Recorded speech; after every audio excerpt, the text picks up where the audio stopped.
So today, just as a reminder, I'm going to, if any of you are able to stay even for just a few minutes after the webinar, I'm going to be sharing a little bit more about the course that I'm creating, and I'd love any, any feedback and any suggestions you might have. Again, no pressure at all. If you have to go, I totally get it, but just wanted to put that out there. I'm really excited about this course. And I'm super stoked to see you all.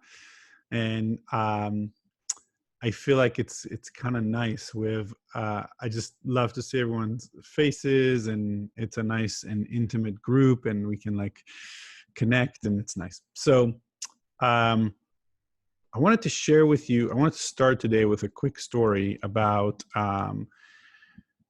it's very brief. Basically, I was supporting a principal last week that was doing a phenomenal job with all this craziness. And with that, and so he got a lot of emails from parents who really, really liked him a lot, like really positive stuff. And with that, he got an email from a parent who was really intense and kind of mean. And he ended up focusing on that for that one email for a period of 2 days, and it just took him out. It took him out of his game completely. And I think that that is something that, in fact, I've heard it from other, not just principals, I've heard it from educators as well, who are like supporting so many parents, so many families. And generally people are understanding and really happy with them, even with the transition to like teaching online. And then they get like one email from maybe a parent who's freaking out, and it's just kind of goes to crap. So, and their focus also goes into like just, like this one thing. And when people do that, I think it can really cause a lot of unnecessary harm. And it's something that's very, very common for all of us to do. It's something that's called cognitive distortions. And so part of the reason I want to bring this up today is for two reasons. The first is to really help and give you a tool that's going to help, I think, your resilience and your well-being. It certainly has for me. But the other thing, hey, Stacia, thanks for joining us. The other thing is that I think that the more you're able to notice when you engage in cognitive distortions that cause you harm, the faster you can catch that, the faster you can come back towards being at your best and then supporting your people. The principle that I supported is an amazing principle. And yet that one cognitive distortion took him out for 2 days, 2 really crucial days for his people. And so I just think it's important that we take some time and look, look at these things, because the truth is our brain is an amazing organ, but we really have to train our brain to do what we want it to do. Because I think I mentioned it a few weeks back, our brain is not designed to make us happy. It's designed to make us survive. It's always often looking for what's wrong. And the thing is that we find what we look for. If you think someone's a jerk, aren't you going to find the jerkiness in them? If you think someone has some, they're a difficult person, but they have some good things to them, wouldn't you find that goodness in them? Or if you think that you are not enough in some way, there's countless of ways that we can validate that belief. Or if you think that you are enough no matter what, you'll feel a lot more peace, because your self-love, self-compassion, and self-esteem are not conditional anymore. They're unconditional, just like your love for your children or your students are. Remember this: what's wrong is always available for our brain, and it's easier for our brain to get there, but so is what's right. What's right is also available, even during crazy days like these. So what our brains tend to do is, as I said, engage in these cognitive distortions. And the way what cognitive distortions are, they're defined with 3 things. The first is essentially their tendencies or patterns of thinking or believing that are false or inaccurate, and that have the potential to cause psychological damage. The trick is to catch our brain when it engages in cognitive distortions, redirect it, and then choose beliefs that are more compassionate, but are also more real. Now, in a moment, I'm gonna put a link in the chat to show you it's a PDF that has a list of cognitive distortion that all of us engage in, like some people more often than others. And then also ways to untwist your thinking. But I want to ground this with another story that is one of the most powerful stories from my life. And that is, I had a student one time tell me when I taught positive psychology at Gunn High School, we basically got together, created a circle of gratitude every morning. And in her circle of gratitude, she shared that she's really grateful for the mindfulness practices that we're doing in class. And I asked her why. I was like, "Ooh, that's nice to hear, but why is it? Like, why are you into that?" And she said, "Well, I'm into it because today, when I got to school, I was feeling fine, but I was walking towards my science class, and as I was walking towards my science class, I started feeling worse and worse. And as I was feeling worse and worse, I noticed that what was really happening was that my inner critic was beating me up. And specifically what was happening is that her inner critic was feeding cognitive distortions to her. For example, the inner critic told her she's stupid. Okay, stupid is a cognitive distortion called labeling. She basically placed a label on her. Okay. The inner critic told her that she's just never good in science. She's never been good in science, and she's never going to be, which really is two cognitive distortions, something called all or nothing thinking. You're either really great at science or you're not. And also jumping to conclusions, like you're never, you never will be good at science. He told her, everyone else is smarter than you are. He told her that because she got an F in a test in the beginning of the year, that's it. She's always going to get an F. Like, all these different cognitive distortions basically flew out. Now, the thing is that the reason we engage in cognitive distortions is because we think it's easy for us to think that one thing leads to another. But as you know from in research, like, correlation doesn't always mean causation. And also, most of the time, what the brain is feeding us, that correlation isn't even a true correlation. It's just something that the brain is doing in our head to essentially trick us a little bit.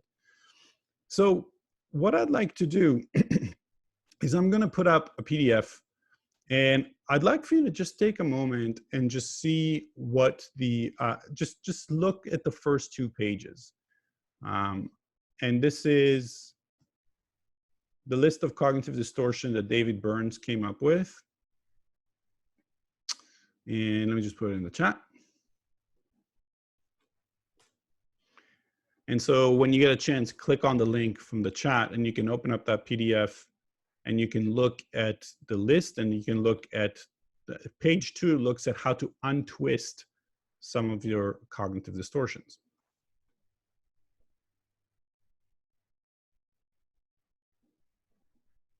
So let's just take a moment to look at them.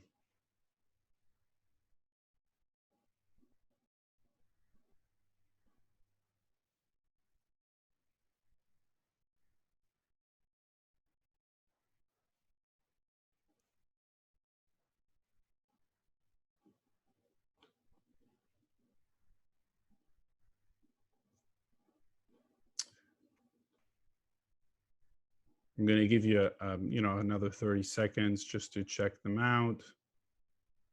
I recommend you also, if you have time, check out the second page, 10 ways to untwist your thinking.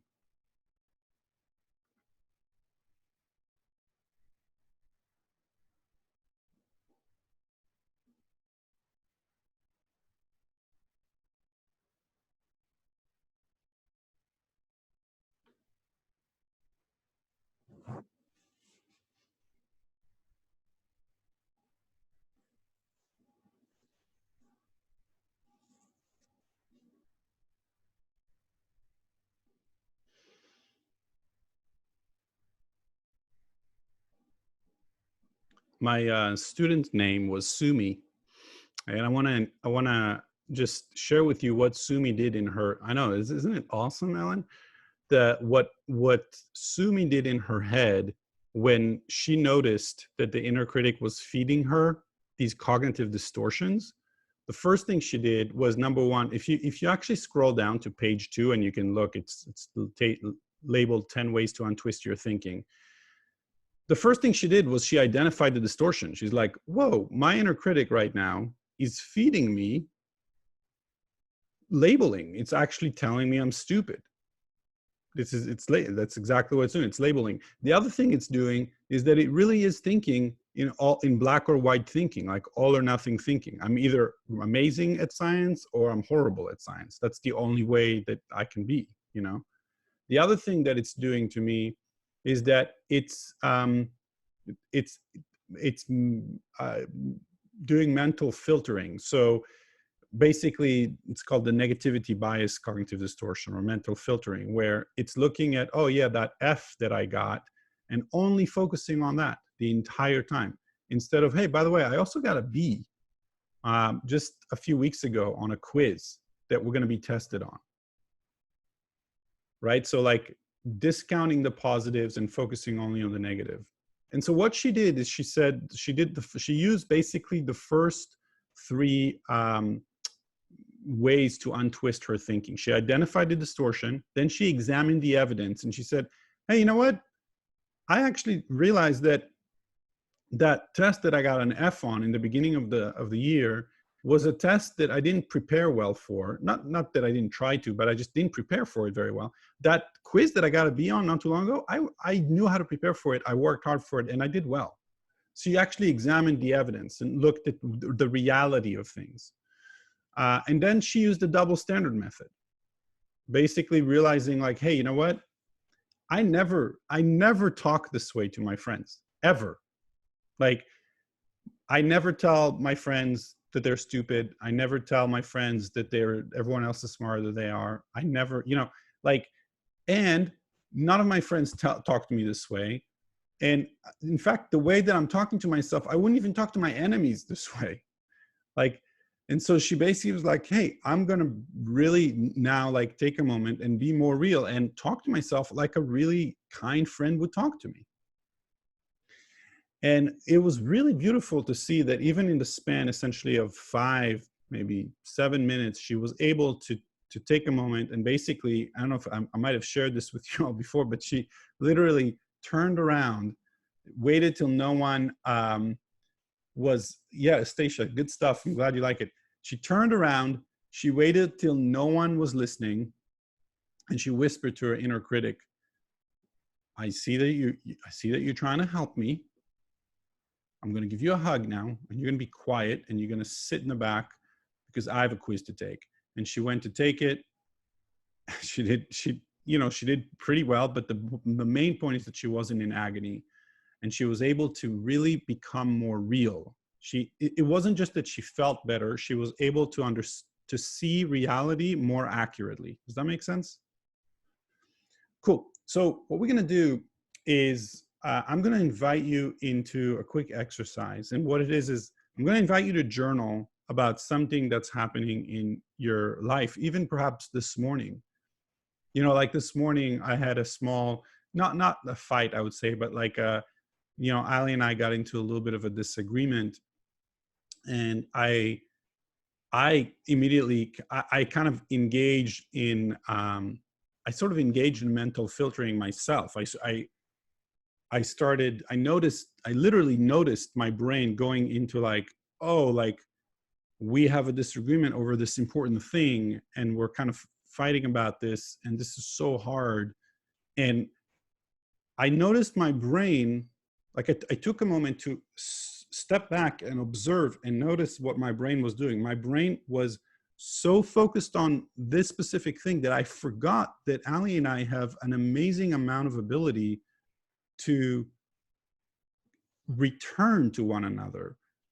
In relationships, in relationships, we always disconnect and connect. That's what relationships are. You disconnect and you reconnect. And I started to take a moment and I told myself, wait a minute, I don't have to completely just believe that this negative thing is the full reality of what's happening in our life. I can remember that we are really skilled as a couple, and we over and over and over again have come back to one another and figure out a way to feel close and loving. And so what I did is I examined the evidence, and that helped me kind of relax into the fact that, yeah, we have a disagreement now. It's not a big deal. It just is what it is, and we can be there for one another and go through it. Does that make sense? So that's one example for me this morning. So I'd love for you to think right now about one cognitive distortion that you, yeah, for sure, Ellen. It helps the house and allowed me to take that space. So I want you to think of one cognitive distortion that you engage in and that you can kind of notice that you do from time to time. And please be super gentle with yourself. You know, this is something that we all, we all do and we all get into. And as you do that and you recognize it, I encourage you to use at least two other ways to then untwist your thinking.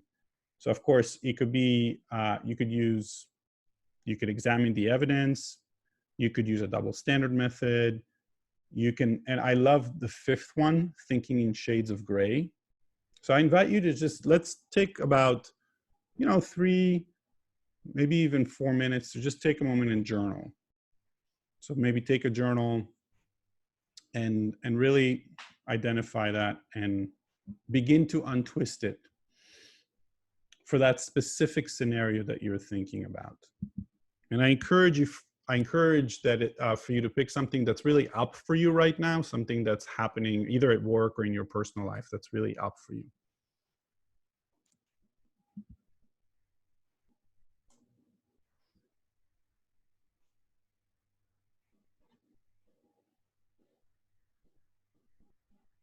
I'm just going to pin myself. Yeah.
And as you journal, I encourage you to write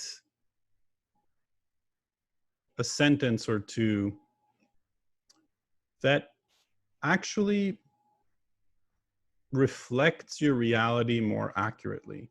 So for example, for me, it was instead of Allison and I are fighting and we are, this is really hard and it's always hard and everything. What's more real was, yeah, Allison and I are now in disagreement about something. And what's more real is that this has happened to us many times before, and we always know how to come back to one another. And, people have disagreements and it's okay. And we know how to get back together and we love each other like crazy. Right. So like that was a more accurate statement. And so I encourage you to kind of filter as you continue to journal. I'll give you some more time, but I encourage you to filter it at some point to a statement that is more accurate to what reality is actually like.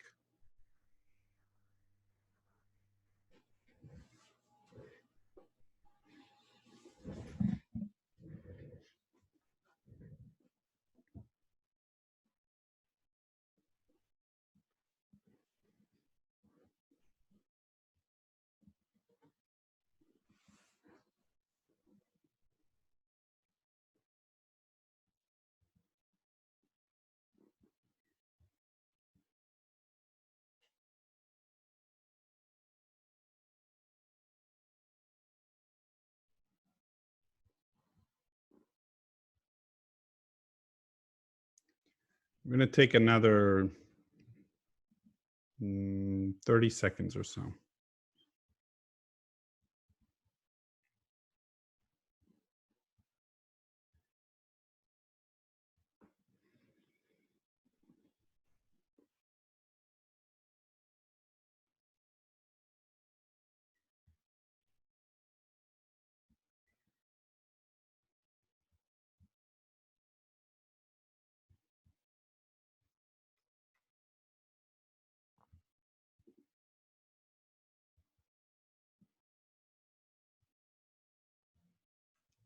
Daniel, it's good to have you with us.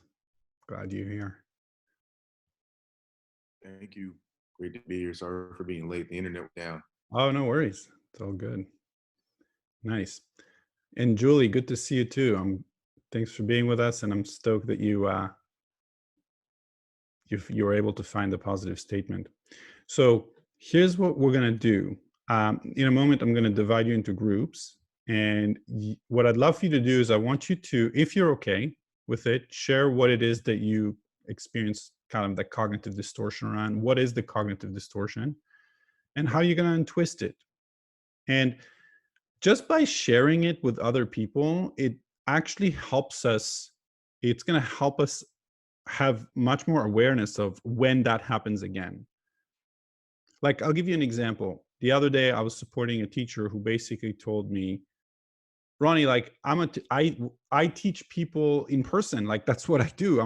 That's why I became a teacher, to be with kids in person. You know, I don't teach. I can't teach online. And if you think about it, that's also a cognitive distortion because it's black or white thinking. It's either like I'm completely just in person with kids, and I cannot do, you know, any online teaching. And the truth is that it's probably somewhere in between. Yeah, it might not be your preference to do it, you know, online teaching, but the truth is that you probably can. There's nothing wrong with you saying, of course, that you want to be with kids in the classroom. Of course, like that's what we you know, I get it. But in the same time, it's like saying to yourself, I do not teach online is reinforcing something that where the truth is probably a shades of gray. Like, yeah, you could probably do it even if it's not necessarily your preference, if that makes sense. So you're probably much better than you even think, you know. So all right, so I'm going to divide you into groups. Each one of us is going to take a minute or so to share, hey, this is my thing, this is my cognitive distortion that I engage in, and this is what I'd like to try with untwisting the way I think about it. And listeners, if you can really just take a moment and just listen, and just when they're done sharing, just reflect a little bit with empathy, like, hey, I hear you, and you can even share that if you resonate with it, you can even share that with them. And I'm going to break you into groups of 3, 2 or 3. All right, here we go.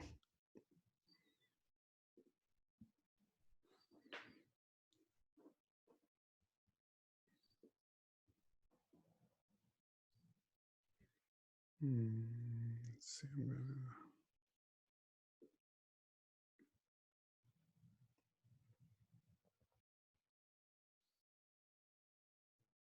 So Elizabeth, I think you are going to break room number 1. I don't know if you saw the button to go there.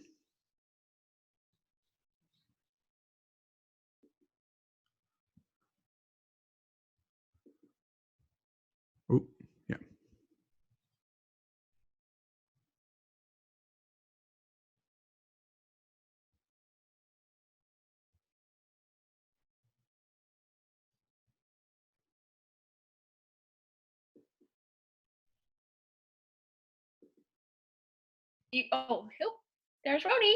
Hey. Hi. Oh, Good to see you too. Sorry to interrupt. I didn't mean to interrupt. I just wanted to. no problem. Oh, Is it you're okay fine. okay. So Marianne just asked me to start. So I was just saying, one of my first one is believing that my emotions are true. So when I'm feeling that things are really bad, I'm believing that things are really bad. So I think the twist on that is just to remind myself that just because I feel it doesn't mean it's true. And the other one is a lot of shoulds. So I have really high standards for what I should be doing. And I think a way to reframe that is, wouldn't it be nice if I could? And then recognizing that I hold higher standards for myself than for other people. And that's a little egotistical, actually. So Interesting. and then recognizing that I'm not more special and shouldn't have to accomplish more than the average person, you know? Totally. How about you, Marianne? Carrie Ann with a T. Oh, Marianne. There you go. There's your name. Yeah, no worries. For me, because I'm trying to teach and facilitate my own daughter's learning at the same time. So what keeps playing in my head, because Facebook is anyway, not that and I'm not a really comparing person, but I keep thinking and seeing all my friends doing all these amazing things with their kids, and I'm like trying to stay afloat. So I feel like I'm not doing enough. And I work with kids that have social emotional behavior disabilities. And so I don't know how to do that distant learning. I don't know how to do that on the computer. I don't know how to make it meaningful for them. And they're in high school, so they're not engaging as a whole, you know. Nothing new than what they did in the classroom, but in the classroom, they're in my same space and my energy. So this whole feeling of just not being good enough, not doing enough for my students, not doing enough for my daughter, not doing enough around home, because people believe I have all this time in my day to do. My house should be immaculate. No, I'm still working. And you know, and in the times that I'm down, I'm trying to figure out, like, I'm researching, like, what can I do? And so my change is I'm doing my best given the circumstances. I will find a system that will work for me and where I can do my job and be the facilitator for my daughter. And I got this. Nice. I love that at the end too, like that you got this. That I felt that. Thanks for sharing that. I also want you to. On a side note, go ahead. Sorry, I couldn't hear you, Terry Ann. What did you say? I was just going to say, I'm glad that I found you, because I went down a rabbit hole and discovered you on the wild world of interwebs. Oh, cool. Awesome. So I'm glad that I found you. These have been. That makes me that makes my day, Terry Ann. That means so much. Thank you for that. You're welcome. I'm gonna go back because it's 11:30, but feel free to stay for another 60 seconds and just chat whatever it is that you want. Thank you too for sharing. That was awesome. All right. Cool.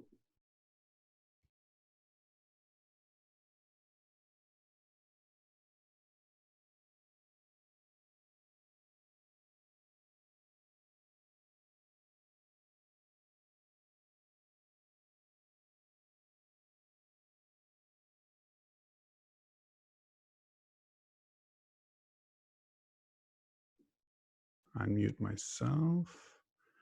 I think the other groups need a little bit more time.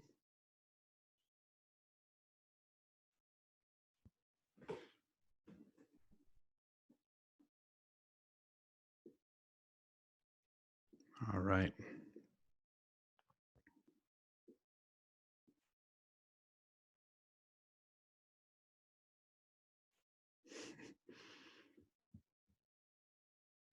Let me just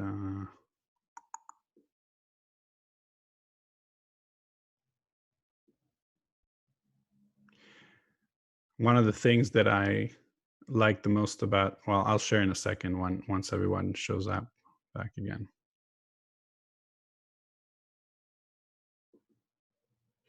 So I apologize for the groups who are a little bigger. If you didn't have, if not everyone shared, I apologize if we didn't give enough time. One of the things that I like the most about this exercise that actually Tarn reminded me of when I joined her group is that this exercise helps me, like remembering these cognitive distortions kind of puts me out of myself. Like it helps me like instead of continuing to focus about me, and what's wrong with me, kind of helps me like recognize like I'm not that important, like like there's other people around me that I can focus on. And when I do, my life is so much easier, so much better. And so I just find that it's really powerful in that way, and to just support us. So I encourage you as you go throughout your day today that to just think about what it is that you can um, recognize, and as you go throughout your week, what is that you can recognize and how you can untwist it. You all are freaking awesome and amazing. I am so just touched and blessed every time you show up. I am excited. Like next week we're continuing, and in fact next Thursday we're gonna have an amazing guest speaker come, and I'm gonna do the Tuesday session, and we're gonna have even more like in the coming weeks. And for me, it's just such a blessing to be with you. So thank you for your time.